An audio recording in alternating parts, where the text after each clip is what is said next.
Shalom, selamat malam Sobat Alpha yang dikasihi Tuhan. Kembali bersama saya Melisa di sini. Sobat Alpha yang dikasihi Tuhan, renungan pada malam hari ini saya berikan judul Jangan Memiliki Mental Kepiting. Mungkin mental kepiting, mungkin Sobat Alpha bertanya-tanya apa itu mental kepiting. Nah, ini mungkin sesuatu yang asing, sesuatu yang baru begitu ya. Tapi beberapa hari yang lalu ada orang yang memposting tentang mental kepiting dan saya merasa ini suatu hal yang sangat signifikan dalam kehidupan kita sehari-hari, sehingga saya merasa hal ini perlu untuk kita bahas di dalam renungan singkat pada malam hari ini. Gimana pandangan Alkitab sendiri tentang mental kepiting? Nah, menurut postingan yang saya baca, mental kepiting atau crab mentality adalah sebutan untuk pola pikir kalau aku nggak punya, kamu juga nggak boleh punya. Kalau aku nggak punya, kamu juga nggak boleh punya. Nah, saudara perhatikan, kepiting-kepiting kalau ditaruh di dalam sebuah ember, jika ada satu teman yang ingin keluar, teman-teman yang lain itu nggak akan membiarkan temannya keluar. Mereka akan berusaha untuk menarik temannya kembali ke dalam ember tersebut. Tiap ada kepiting yang berusaha kabur, bakal ditarik ke dalam ember lagi. Meskipun embernya nggak terlalu dalam dan nggak perlu berjuang keras untuk keluar dari ember tersebut. Usaha kepiting si temannya ini akan digagalkan oleh teman-temannya sendiri. Dari sinilah muncul istilah crab mentality atau mental kepiting. Jadi bisa dibilang mentalitas kepiting berarti iri pada kesuksesan orang lain. Nah, ternyata mentalitas kepiting atau mental kepiting ini masih dimiliki oleh kebanyakan orang saat ini.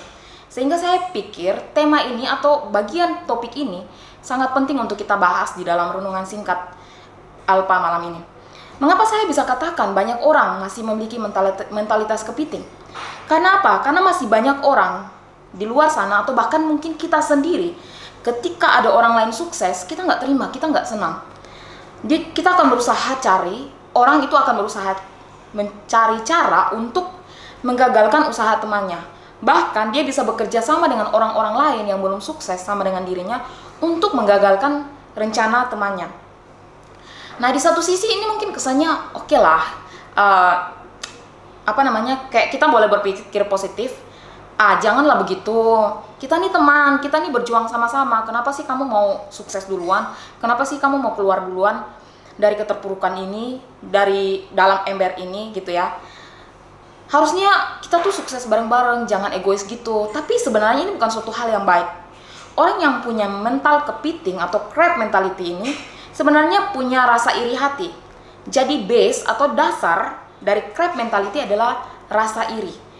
Rasa iri hati. Bahkan bukan itu saja. Crab mentality ini juga dapat muncul karena apa? Rasa cemburu yang berlebihan. Rasa dendam, rasa malu, bahkan rasa kurang percaya diri atau fokus pada dirinya sendiri.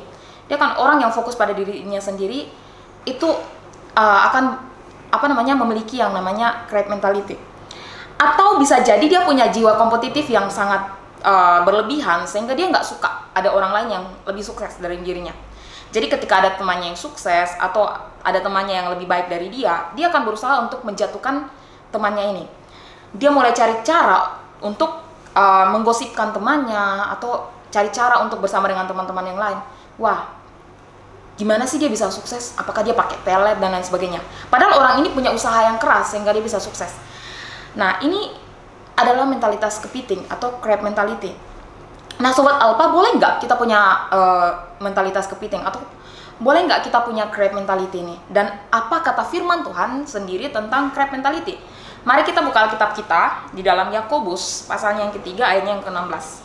Di sana dikatakan, sebab di mana ada iri hati dan mementingkan diri sendiri, di situ ada kekacauan dan segala macam perbuatan jahat. Yakobus katakan bahwa sebab di mana ada iri hati di sana dan mementingkan diri sendiri, di situ ada kekacauan dan segala macam perbuatan jahat.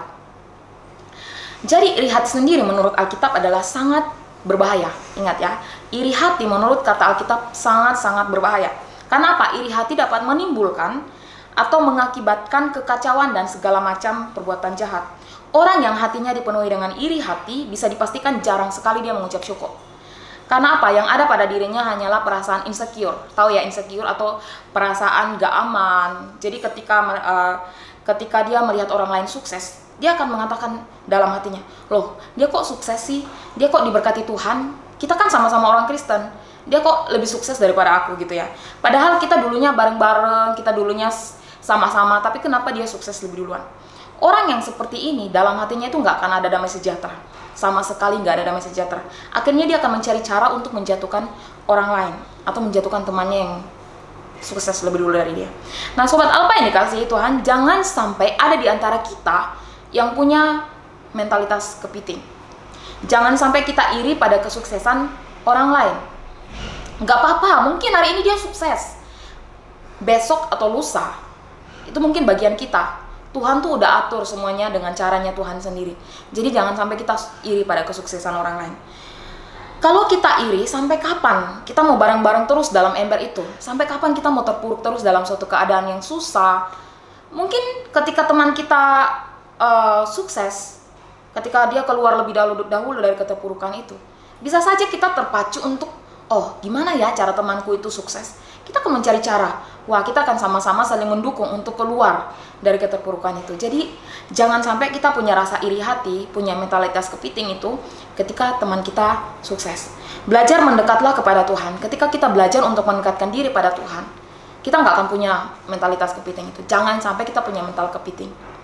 Oke, karena kita semua adalah orang-orang yang sudah dibeli dan harganya telah lunas dibayar. Jangan sampai kita punya perasaan iri hati di dalam diri kita.